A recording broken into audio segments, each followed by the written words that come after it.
Good morning, families. We're on day 2 of our AMI packet, and I hope everything's going well. I just wanted to give you a few tips as you're working with your child on the AMI packets.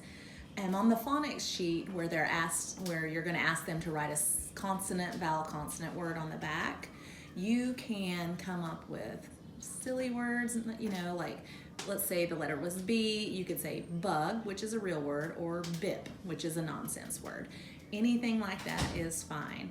We have learned all the vowels except E, but feel free to give them a word that has the vowel E in the middle.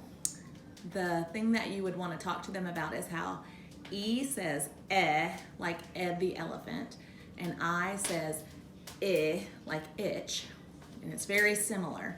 So they may want to refer to the alphabet chart that's in your resource packet to have that key picture that goes with it. So when you give them the word, let's say you give them the word bug, something we do in class is we pound the word bug and then we tap it b-ug. It had 3 sounds, and so we're going to write then 3 sounds, and they may need to repound at that point. Bug, b, that's a B, U, G, G, bug. And that is called encoding when they actually hear the word and then produce the sound. So that's a good tip for them to use when you're giving them the words, a good little tool they have right there. Another thing, when you're in the reading passages, they're going to come across the word already written. And I would like for them to fluently read that word. If they know it, they should just read bug. If they don't, then they should decode the word, which is bug, and put it together. There will be some words in the reading passages that are words that don't follow spelling patterns we've learned yet. I know one of the reading passages had the word like, and that has the long I sound and a silent E at the end.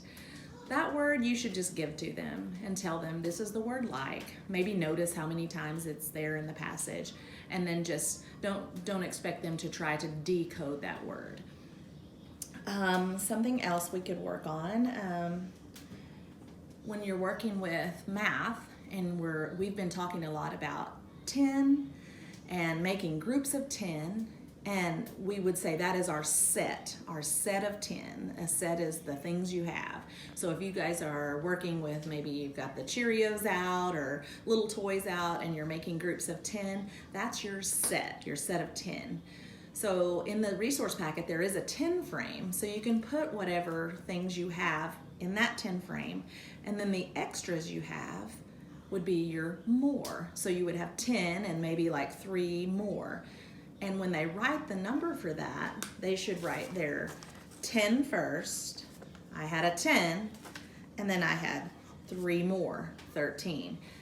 They kind of want to do, when you make a teen number and it's 13, and when we say it, we hear that 3 first. So of course they want to write the 3 and then the 1, which is 31.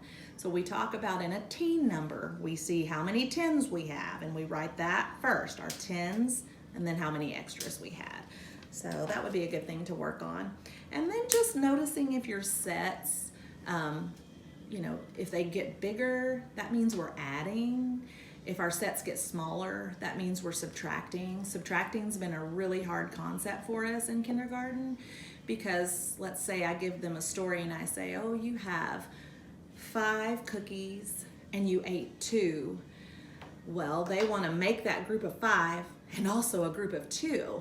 They turn that subtraction into an addition story. So we need to talk about, and it'll be great working on this with actual physical objects at the home. So let's say you had maybe five Fruit Loops, and you say, okay, and you eat 2 of those Fruit Loops, how many are left? And you'll be able to show them that we don't make the 5 and we don't make the 2. We just start with our 5. And then some of that 5 goes away for subtraction. So make it fun. Maybe a good way to get them to eat their vegetables. So that's what you can do to help. And feel free to email me, call me with any questions you have about any of this. And good luck on day 2, 3, 4, and 5. And then you'll have spring break, and we'll see what happens after that. And just Boys and girls, I miss you, and I want you to do your work and listen to mom and dad or whoever's teaching you at home. So I'll see you soon. Bye.